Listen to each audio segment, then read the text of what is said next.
আসসালামু আলাইকুম। না পাওয়া ভালোবাসা গল্পের দ্বিতীয় নাম্বার পার্ট। বাসায় এসে দেরি না করে রিয়াদের বাসায় চলে গেলাম। রিয়ার বাবাকে কিছু বলার আগেই রিয়ার বাবা বলল, তুমি এখানে কেন এসেছো সেটা জানি। রিয়া হোস্টেল থেকে বাসায় এসেছিল আর আসার সাথে সাথে আমাদের বলল সে তোমাকে বিয়ে করবে না।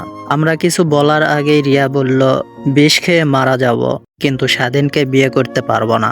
সেই জন্য আমরা আর জোর করি নাই, তার কথা মতো বিয়েটা ভেঙে দিছি। তারপর রিয়া 2 দিন বাসায় ছিল। যেই 2 দিন বাসায় ছিল কারো সাথে কোনো কথা বলেনি, একদম চুপচাপ ছিল। 2 দিন পর রিয়া আবার হোস্টেলে চলে গেল। কিন্তু আমরা পরে হোস্টেলে তার ফ্রেন্ড তানিয়ার কাছ থেকে জানতে পারি রিয়া হোস্টেলে সেই দিন যায়নি। কোথায় গেছে কিছু জানি না আমরা। আমি এইসব শোনার পর আরো চিন্তিত হয়ে পড়লাম। মাথায় অনেক প্রশ্ন জাগতে শুরু হলো। সেই দিন কেন রিয়া স্টেশনে আসলো না, কেন বিয়ে ভাঙলো, আর হঠাৎ কোথায় গায়েব হয়ে গেল। তার পরিবার পর্যন্ত জানে না কোথায় গেছে সে, নাকি রিয়ার পরিবার মিথ্যা বলছে। নানান ধরনের প্রশ্ন মাথায় ঘুরতেছে। এইসব প্রশ্নের উত্তর জানতেই হবে আমার। তাই আর দেরি না করে আমার কাজিন নীলার বাসায় চলে গেলাম। নীলা আর রিয়া বেস্ট ফ্রেন্ড। অবশ্যই নীলা কিছু বলতে পারবে রিয়ার ব্যাপারে। নীলার সাথে দেখা করার পর নীলা বলল, রিয়া তার কলেজের একটা ছেলেকে অনেক ভালোবাসতো, কিন্তু ওই ছেলে রিয়াকে ভালোবাসতো না। আমি রিয়াকে অনেকবার বোঝানোর চেষ্টা করেছি, কিন্তু আমার কথা শোনেনি। আর ছেলের আসল রূপ যখন বুঝতে পারল তখন অনেক দেরি হয়ে গিয়েছিল।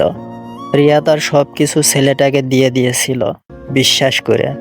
রিয়া যখন ছেলেটাকে বলল সে প্রেগনেন্ট, তখন তাকে ছেড়ে চলে যায়। রিয়া অনেক কান্নাকাটি করে তাকে আটকানোর জন্য, কিন্তু পারেনি। ছেলেটা রিয়ার কোনো কথাই শোনেনি। তারপর অনেক দিন পর্যন্ত রিয়া ডিপ্রেশনে ছিল, সুইসাইড পর্যন্ত অ্যাটেন্ড করেছিল। তারপর একদিন আমার বিয়েতে তোমার সাথে দেখা হয় রিয়ার। রিয়া অনেক চিন্তিত ছিল।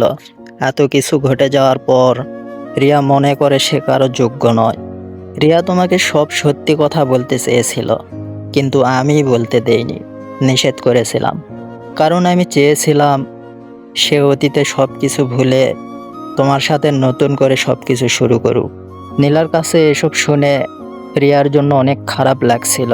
আর সবচেয়ে বড় কথা, রিয়া বাসা থেকে কোথায় গেছে সেটা আমার কাজিনও জানে না। রিয়া বাসা থেকে কোথায় যেতে পারে এসব ভাবতে ভাবতে বাসায় আসলাম। আমার টেনশন আরও বেড়ে গেল।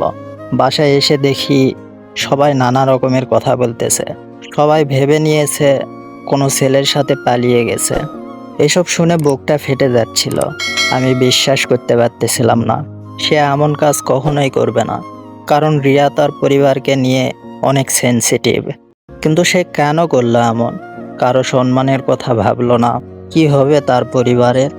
একসময় আমি তো রিয়ার সাথে কথা বলতাম, তার কথাবার্তায় আমার মনে হয়তো সে আমাকে পছন্দ করতো না, আমাকে ভালোবাসতো, পুরো বিশ্বাস ছিল। এই কথা ভেবে তার জন্য পাগল ছিলাম। কিছুক্ষণ পর আমি নীলাকে কল করলাম আর সেই ছেলের নাম্বার আর ঠিকানা চাইলাম। নীলা কোনো উত্তর না দিয়ে কল কেটে দিল। একটু পর নীলা নিজেই কল করে তার বাসায় যেতে বলল। আমি সাথে সাথে নীলাদের বাসায় চলে গেলাম। গিয়ে দেখি রিয়াও ছিল নীলার বাসায়।